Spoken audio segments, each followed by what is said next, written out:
Commission খসড়া তালিকা প্রকাশ করেছে, সেখানে দেখা যাচ্ছে মাত্র 58 লাখের মতন ভাত গেছে। আজকে সংসদে আমাদের অভিষেক ব্যানার্জি বলছেন যে এই যে রোহিঙ্গা রোহিঙ্গা বলে চিল্লামিল্লি করলো বিজেপি, 1 কোটি রোহিঙ্গা আছে। শুভেন্দু অধিকারী বললো 1 কোটি রোহিঙ্গাকে আমরা বের করব, কিন্তু নির্বাচন কমিশন স্পষ্ট বলে দিল রোহিঙ্গা নেই। দেখুন, প্রথমত যে পরিস্থিতি তৈরি হয়েছে ওই বিচার ব্যবস্থা বেরোনোর পরে চাকরিজীবীদের নিয়ে, যেভাবে চাকরিহারারা যেভাবে বসে রাস্তায় মানে কান্নাকাটি করছে, আর যাদের ক্ষমতা নেই, যাদের যোগ্যতা নেই, তারা পয়সা দিয়ে যেভাবে চাকরি নিয়েছে, তাদের চাকরি বহাল হয়ে যাওয়ার পরে দাদা কোনো কিছুই অসম্ভব না, এরকম কথা অনেক শুনতে পাবেন। নির্বাচন কমিশন বলবে, আমাদের হাইকোর্ট বলবে, মানবাধিকার কমিশন বলবে, এগুলো চলতে থাকবে। কারণ একটা জিনিস আপনাদেরকে মাথায় রাখতে হবে, সম্পূর্ণ একটা পলিসি বা একটা ইনফ্রাস্ট্রাকচার ডিপেন্ড করে অ্যাডমিনিস্ট্রেশনের ওপরে। সেই অ্যাডমিনিস্ট্রেশনের একটা ইট ভাঙলে না প্রত্যেকটা ইটে ফাটল ধরে, আর এটা তো আপনারাও জানেন, আমরাও জানি, বাড়ির একটা ইট ভাঙলে সব কটা ইট ভেঙে যায়। তো এখানে নতুন করে বলার কিছু নেই দাদা, আরও অনেক কিছু শুনবেন, যেটা তো অবাক হবেন, অনেক কিছু শুনবেন আরও।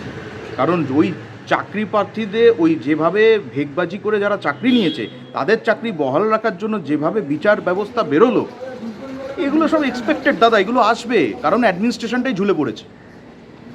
কি আজকে আপনি আমাকে প্রশ্ন করলেন রোহিঙ্গা, মানে বলা হচ্ছে রোহিঙ্গা নেই।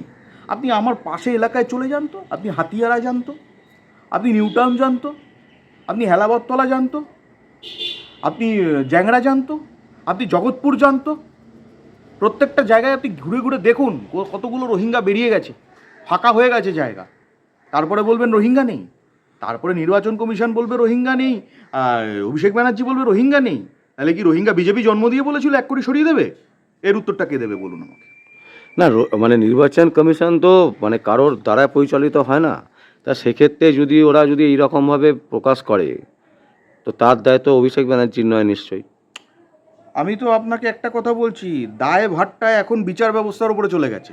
বিচারধারা যেভাবে বেরিয়েছিল চাকরি প্রার্থীদের বিষয়, এখন এরকমই সব সেন্টেন্স শুনতে পাবেন, এরকমই ওয়ার্ড শুনতে পাবেন। আজকে রোহিঙ্গা নাকি নেই, আজকে আপনি আমাকে বলুন তো রোহিঙ্গা নেই? আজকে আপনি বলুন তো রোহিঙ্গা বলে কিছু ছিল না? আজকে আপনি বলুন তো প্রত্যেকটা জায়গায় কিভাবে বসতি করেছিল রোহিঙ্গারা, আপনারা মিডিয়ার লোক, আপনারা দেখেননি? কি বলবো দাদা বলুন, কোনো ভাষা নেই মুখে বলার। কিন্তু নির্বাচন কমিশন বলছে নেই। ওই তো বিষয়টা তো এখানে তাহলে স্পষ্ট।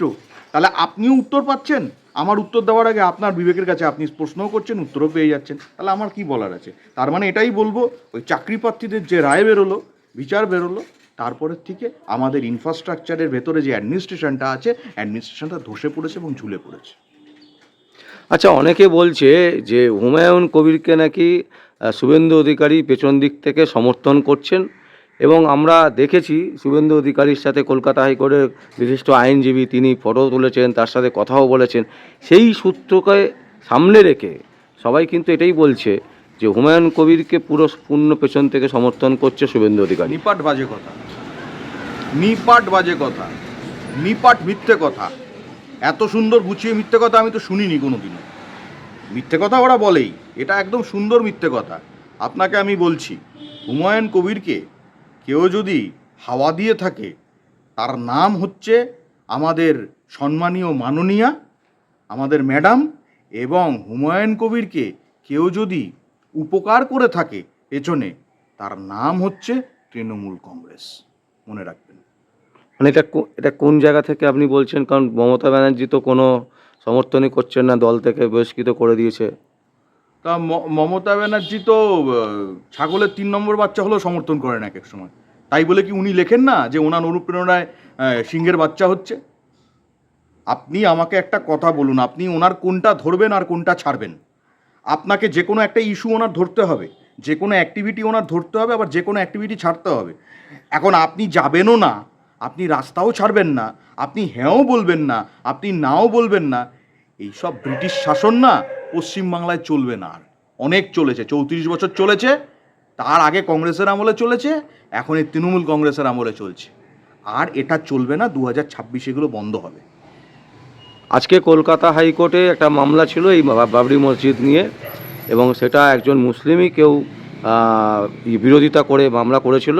সেই মামলা খারিজ করে দিয়েছে কলকাতা হাইকোর্ট, বলেছে এই সমস্ত মামলা কোনো গ্রাহ্যই নয়, এখানে বাবরি মসজিদ যে বানাচ্ছে সে বানাবে, কোনো অসুবিধা নেই। তো এই মামলাটাও নাকি শুভেন্দু অধিকারী পেছন দিক থেকে করিয়েছে। কি বলবো দাদা, তাহলে মানুষের মানবিকতা নষ্ট হয়ে গেছে যদি এই কথা বলে। মানুষের মানসিকতা নষ্ট হয়ে গেছে। আজকে আপনাকে আমি আপনার মিডিয়ার দ্বারা এর আগে কি বলেছিলাম, পশ্চিমবাংলায় মন্দির হোক মসজিদ হোক কোনো অসুবিধা নেই, কটা মন্দির করবেন, কটা মসজিদ করবেন, কটা গির্জা করবেন, করুন না। বাবরি নামটা আসছে করতে, এলো কেন বাবরি নামটা? এই সব ধর্মের নামে উস্কানি দিয়ে, রায়ট বাদিয়ে কিভাবে ভোটটা লোটা যায়, এরা মাননীয়ার নতুন প্ল্যানের ছক বলে দিলাম আপনাদের। কিন্তু সেই প্ল্যানে আমরা দেখতে পাচ্ছি বেশ কয়েকটা মিডিয়া, মানে যারা রাষ্ট্রবাদী মিডিয়া বলে পরিচিত, তারাও কিন্তু সামিল। দেখুন বিষয়টা কি হয়ে যায় জানেন তো, বিষয়টা হয়ে যায় ভালোবাসা এবং পীড়িতের ওপরে। কখন ভালোবাসার কখন পীড়িত কার ওপরে ওনাদের জেগে ওঠে, আর কখন সে পীড়িতে কারা গলে ওঠে, এটা বোঝা যায় না। কিন্তু একটা কথা বলতে পারি, যারা ওই পীড়িতে গলছে না, প্রত্যেকটা লোকজন যারা পীড়িতে গলছে, শুধু মিডিয়া নয়, কমন লোকের উদ্দেশ্যও বলছি, যারা পীড়িতে ওনার গলে, আঙ্গুর ফলটা কিন্তু টকই হবে, মনে রাখবেন। বলছি সোশ্যাল মিডিয়াতে আমরা দেখতে পাচ্ছি মানে একজন সাংবাদিকের নামে তার ফটো দিয়ে মানে মিম করে গরুর মাংস খাচ্ছে, এই ধরনের মিম করা হচ্ছে। তাতে দেখা যাচ্ছে কেউ সমর্থন করছে বিজেপির, কেউ সমর্থন করছে না। অ্যাজ এ ব্যক্তি হিসাবে আপনি কি মনে করেন, এই ধরনের মিম কি করা উচিত? না, একদমই নয়। একজন ব্যক্তি হিসাবে, একজন সৎ ব্যক্তি হিসাবে, একজন বাংলার নাগরিক হিসাবে, একজন ভারতবর্ষের নাগরিক হিসাবে আমি এটা কথাই বরদাস্ত করব না। এরকম ধরনের মিম কোনো সাংবাদিকের বিষয়ে বানানো, এটা গুরুতর অপরাধ দাদা, গুরুতর অপরাধ। আর চতুর্থ স্তম্ভর নাম হচ্ছে মিডিয়া, তাকে নিয়ে যদি এইভাবে মিম হয়, তাহলে আজকে বলুন তো, এই একটু আগে আমি বললাম অ্যাডমিনিস্ট্রেশন আছে, নেই, এটাই তার প্রমাণ, অ্যাডমিনিস্ট্রেশন নেই। আচ্ছা, প্যাটিস কাণ্ড নিয়ে খুব উত্তাল বাংলাতে, বিভিন্ন সোশ্যাল মিডিয়াতে দেখতে পাচ্ছি প্যাটিস কাণ্ড, মানে প্যাটিস যে কাণ্ড হতে পারে সেটাই আমাদের ঠিক জানা ছিল না। মানে এইটা যদি একটু বলেন, মানে এখানে দেখছি বিজেপির একটা বড় ইনভলভমেন্ট দেখতে পাচ্ছি সোশ্যাল মিডিয়াতে। আপনার বাড়িতে পুজো হয় তো? হ্যাঁ, অবশ্যই। তাহলে আপনার বাড়িতে যখন পুজো হচ্ছে, ধরুন সত্যনারায়ণ পুজো করছেন আপনি, সত্যনারায়ণের সিন্নি খেতে সবাইকে ডেকেছেন, ঠিক আছে? কেউ যদি আপনার বাড়িতে মাংস নিয়ে ঢোকে, বা ধরুন না মাংসর চপ নিয়ে ঢোকে, তাকে আপনি কি বসিয়ে আদর করবেন ললিপপ খাইয়ে, নাকি তাকে বলবেন ভাই চলে যাও, ভাই এখানে থেকো না? নাকি আপনার মাথা ঠান্ডা থাকলে আপনার বাড়ির লোকের মাথা ঠান্ডা থাকবে? প্রত্যেকে তো তাকে ঘাড় ধাক্কা দিয়ে বাড়ি থেকে বার করে দেবে, বলবে এটা কি করছেন আপনি? সত্যনারায়ণ পুজোতে আপনাকে ডেকেছি, নিমন্ত্রণ খেতে এসছেন, ঠাকুরের ভোগ খেতে এসছেন, আপনি মাংসের চপ নিয়ে এসছেন, বলবে কি না বলুন? একদম। তাহলে বিজেপিকে বলে এখানে লাভ কি? বিজেপি তো ধর্মের জন্য করছে, বিজেপি ন্যায়ের জন্য করছে, বিজেপি সনাতনের জন্য করছে, বিজেপি হিন্দুত্ব রক্ষার জন্য করছে, বিজেপি সনাতন রক্ষার জন্য করছে। আর কি আছে বলুন তো দাদা? বিজেপির এখানে কোনো স্বার্থ নেই, কিন্তু হিন্দুত্ব রক্ষার জন্য বিজেপি সবার আগে আছে, এটাই তার প্রমাণ। কিন্তু এই নিয়ে একটি মিডিয়া সোচ্চার হয়েছিল বলে তার উপরে হামলা হচ্ছে, তাকে উল্টোপাল্টা বলা হচ্ছে। ভোদাংশু নামক একজন আছে, হ্যাঁ, সে মিডিয়াকে উল্টোপাল্টা বলেছে এবং উল্টোপাল্টা বুঝিয়েছে, ওটা নাকি নিরামিষ প্যাটিস ছিল। দাদা গীতা পাঠে প্রত্যেকে প্রমাণস্বরূপ দেখিয়েছে ফটো তুলে, ওটার মধ্যে পুরো চিকেনের দানা ছিল। আপনি আমার একটা কথা বলুন তো, 5 লক্ষ ঘন্টে গীতা পাঠ, গীতা কি? গীতা হচ্ছে শ্রীমদ্ ভগবত গীতা, হচ্ছে শ্রীকৃষ্ণ অর্জুনকে যে বাণী বলেছিলেন, তাই হচ্ছে গীতার আমাদের স্বরূপরূপে আমরা প্রত্যেকে পড়ি বা গীতা আমরা মানি। গীতা আমাদের কি? গীতা আমাদের ধর্মগ্রন্থ। সেই ধর্মগ্রন্থের পাঠ হবে 5 লক্ষ কণ্ঠে। মুনি ঋষি সাধু সন্ত কত লোক, কত মুনি ঋষিজন ছিল, সেইখানে চিকেন প্যাটিস নিয়ে ঢুকে যাবে? আপনি বলুন তো আমাকে। আপনি বলবেন ও রুচি ব্যবসা, করুক না ব্যবসা। প্রত্যেক দিন যদি ব্রিগেডের ভেতরে করে, সেদিন ব্রিগেডের বাইরে করুক। এইটুকুনি তো কমন সেন্স থাকা উচিত। এটা একটা নিরামিষ প্রোগ্রাম, ওই প্যাকেটের মধ্যে মাছ মাংস দেওয়া হচ্ছিল না, গীতা পাঠের ওখানে বিস্কুট দেওয়া হচ্ছিল, ড্রাই ফ্রুটস দেওয়া হচ্ছিল, কেউ মাছ মাংস দেয়নি। এভাবে তো ধর্মগ্রন্থকে অপমান করার কোনো মানে হয় না দাদা। আপনাকে তারপরে সেটার যদি প্রতিবাদ করে বিজেপি, তাকে নিয়ে নিন্দনীয় কথাবার্তা, তাকে নিয়ে কুরুচিকর মন্তব্য করা, তাহলে আপনারাই দেখুন কে হিন্দু দরদি, কে হিন্দুত্ব প্রচার করছে, কে হিন্দুত্বকে বাঁচাতে চাইছে, আর কে হিন্দুত্বকে মারতে চাইছে, আপনারা দেখুন।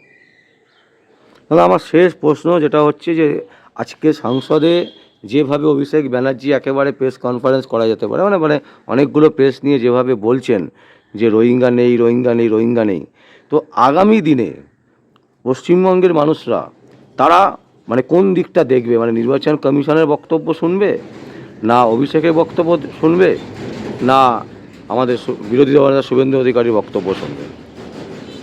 প্রথমে তারা বিবেকের কথা শুনবে, আর বিবেকের কথা যদি শুনে নেয়, সবার আগে বিরোধী দলনেতার কথাই তারা মানবে। কারণ বিবেক তাদের বলবে, তারা যারা যারা যে যে জায়গায় থাকে না, প্রত্যেক রোহিঙ্গাকে তারা বেরিয়ে যেতে দেখেছে। তাদের বিবেকের কাছে প্রশ্ন করবে, উত্তর পাবে, তারপরে বিরোধী দলনেতার কথাই তারা মানবে। এইটুকুনি আপনাকে আমি আশ্বাস দিচ্ছি না, এইটুকুনি আপনাকে প্রতিজ্ঞা করলাম, দেখে নেবেন আগামী দিনে। মানে বিবেকটাই হবে মেন। বিবেক বিবেকটাই হবে আসল, আর বিবেকের দ্বারাই মান আর হুঁশ জাগৃত হবে, আর মান আর হুঁশ জাগৃত হবে। আর এই জাগরণে 2026-এ ওই নবান্ন 14 তলা থেকে শনির যে প্রকোপটা আছে, প্রকোপটাকে সরানো হবে। এবং ওই আগে আপনাকে বলেছিলাম, ওর ওপরের ছাদে সত্যনারায়ণের পুজো হবে, শুদ্ধ করার জন্য নবান্নকে।